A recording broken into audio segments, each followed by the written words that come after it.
Olá, me chamo Anderson Garcia, estou aqui gravando meu primeiro vídeo para vocês, amigos e irmãos.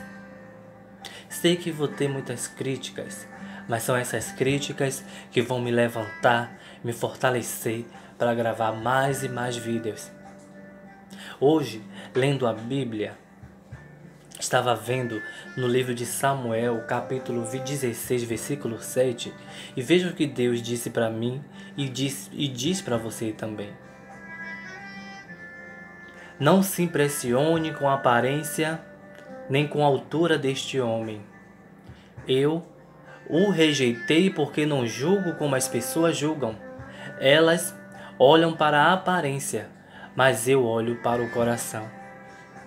Não importa o que as pessoas vão achar de você. Não importa se as pessoas vão dizer que você fala feio. Se ao louvar você está louvando feio. O que importa é seu coração, é sua intimidade com Deus. Isso é o que importa. Esse versículo, essa mensagem me fortaleceu para eu chegar até aqui e falar para vocês o quão grande é Deus e o quanto Ele é maravilhoso na minha vida. Eu percebi que Deus não me tirou do lamaçal do pecado, da vida da escravidão, da vida do homossexualismo, da garra de Satanás para ficar calado, e sim para abrir minha boca, para falar o que eu achar e de melhor e ver o quanto Ele é importante para mim. A transformação que Deus fez na minha vida é uma coisa sobrenatural, mas eu não vim aqui nesse momento para falar sobre o meu testemunho, e sim para deixar uma mensagem para você. E a minha mensagem hoje está no livro de Marcos. Marcos, onde fala sobre Jesus e a figueira. Está no capítulo 11, versículo 12. No dia seguinte, quando eles estavam voltando de Betânia, Jesus teve fome. Viu de longe uma figueira cheia de folhas e foi até lá para ver se havia figos. Quando chegou perto, encontrou somente folhas, porque não era tempo de figos. Então disse Jesus à figueira: que nunca mais ninguém coma das suas frutas. O versículo 20 continua dizendo: no dia seguinte, de manhã cedo, Jesus e os discípulos passaram perto da figueira e viram que ela estava seca desde a raiz. Então Pedro lembrou do que havia acontecido e disse a Jesus: olhe, mestre, a figueira que o Senhor amaldiçoou ficou seca. Jesus amaldiçoou uma figueira. Mas se aquela figueira estava cheia de folhas, por que será que Jesus amaldiçoou? Foi onde dias e dias esse texto ficou na minha mente, eu buscando ao Senhor entendimento, mas eu interpretei de uma forma que vou passar para vocês. Uma forma que eu busquei conhecimento, entrei em contato com pessoas e vi também pelo pastor Cláudio Duarte, mas que me deu força para eu chegar e escrever o que eu vou passar para vocês. Eu só queria comentar com vocês como funciona o processo de produção da figueira. Ao contrário de outras árvores frutíferas, a figueira primeiro ela fica nua, sem folha, e a primeira coisa que ela produz é o broto, a flor. Depois ela produz o fruto. Por último, vem as folhas. Então, no processo de produção da figueira, você visivelmente consegue ver todos os frutos, pois ela ainda não tem folha. Quando as folhas vêm, o processo de amadurecimento do fruto acontece. E vem então a colheita. O texto diz que Jesus está saindo de Betânia e há uma necessidade. Jesus tem fome, ele tem uma necessidade. O texto diz também que de longe ele vê uma figueira cheia de folhas. Então ele vai até a figueira e vai procurar o fruto. Quando ele chega lá na figueira, não tem fruto. O texto diz que não tem fruto por quê? Porque não era tempo de figos. E aí Jesus disse o que para a figueira? Nunca mais ninguém coma fruto, e a figueira secou. Era tempo de fruto? A figueira tinha que ter fruto? Será que Jesus não sabia que não era tempo de fruto?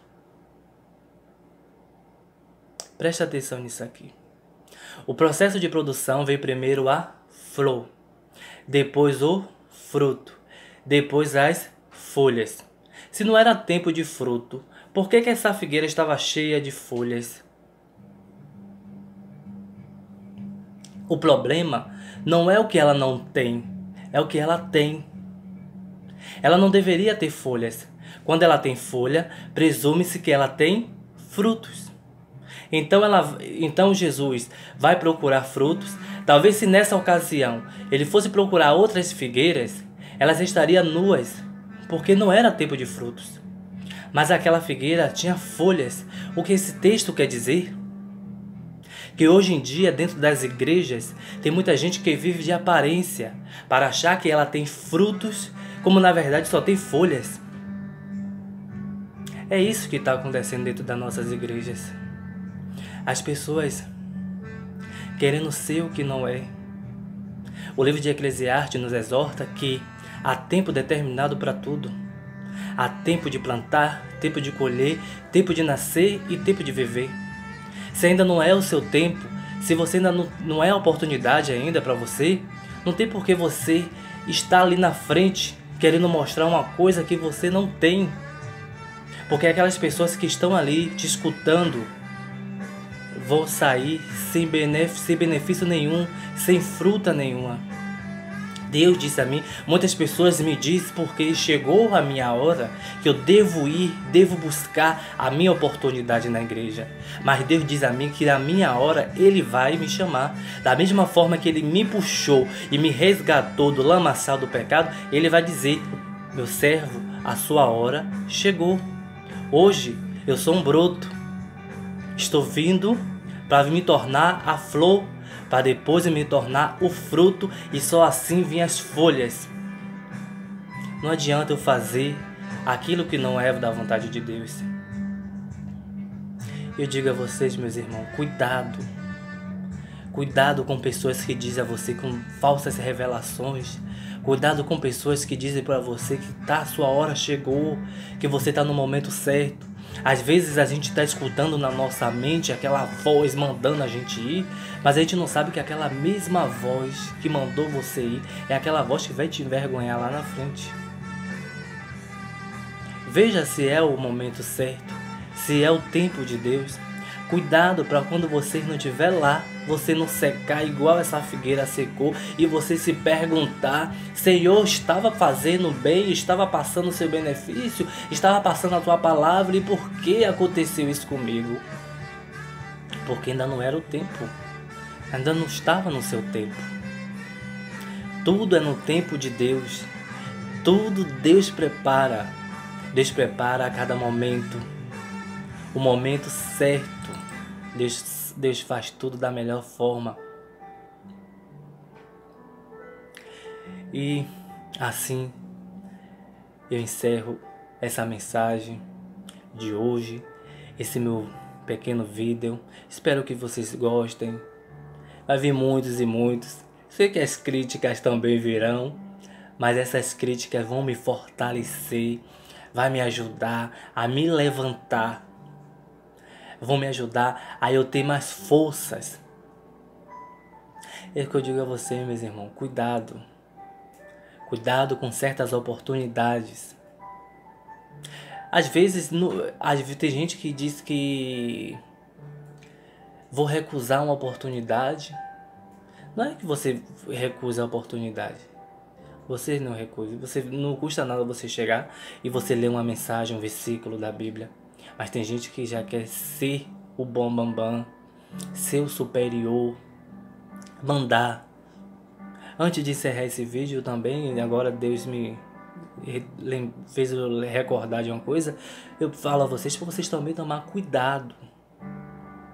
Cuidado com essas pessoas que chegam, pega o microfone e dá rajada de línguas em cima de vocês. Cuidado. A Bíblia diz que devemos ter o dom de falar dom de línguas E temos também que ter o dom da interpretação daquela língua. Se aquela pessoa que fala o dom de línguas para você não interpretou, aquela não está edificando ninguém como a si próprio. Aquela pessoa está se edificando. Não tem por que você dar glória a Deus, aleluia, por isso. Porque aquela pessoa está apenas se edificando. Todos os dias eu tenho pedido forças a Deus. Mas digo a Deus, Senhor, se for para me dar o dom de línguas, me dê primeiro o dom da interpretação, porque eu quero saber o que cada pessoa está falando. É isso, meus irmãos, que eu digo a vocês. Não se iludam com pouca coisa. Eu aprendi essa semana lá na minha igreja com a minha pastora Sheila Maria que devemos sempre andar com 2 sacolas, 2 sacos, um furado e um aberto. Porque aquele furado para a gente colocar as coisas que não edificam a gente, as coisas que não nos pertencem, aquelas coisas que não é de agrado a Deus, aquelas revelações que veio para você e você viu, você perguntou, Senhor, essa revelação é sua? E você vê que não é de Deus, você bota nessa sacola furada. E a sacola que está fechada, intacta, você só coloca as coisas que realmente são de Deus. Mas para vocês também vigiar e orar e ver se o que realmente é, para depois você não pegar uma coisa que é de Deus e botar na sacola furada. Vocês também tomam muito cuidado com isso, né? Mas eu aprendi isso, que devemos tomar cuidado. Porque hoje em dia o que está acontecendo é isso. Tem gente até que está disputando igual a metralhadora na igreja. Pra cá. É gente falando de todo tipo de língua. E na hora vocês perguntam, nem eles mesmos sabem o que eles estão falando. A emoção, tem gente que está indo pela emoção. Tocou uma música, sentiu aquela emoção e sentiu vontade de te dizer uma coisa. Se eu for falar tudo o que minha mente manda eu falar, o culto não vai dar. Mas tudo vem pela emoção. Será que realmente é Deus que está mandando você falar aquilo? Então eu digo a vocês, cuidado. Cuidado com o que você diz. Cuidado com a glória que vocês dão. Cuidado com aleluia. Cuidado. A palavra de Deus manda a gente orar e vigiar. E assim eu agradeço a vocês por esse vídeo que eu estou gravando, que sei que virá muitos e muito mais, né? A cada força que Deus me dá, e Deus mandar eu vou falar e vou gravar. Sim. Fique todo na paz, um forte abraço e que Deus abençoe a todos vocês. Forte abraço.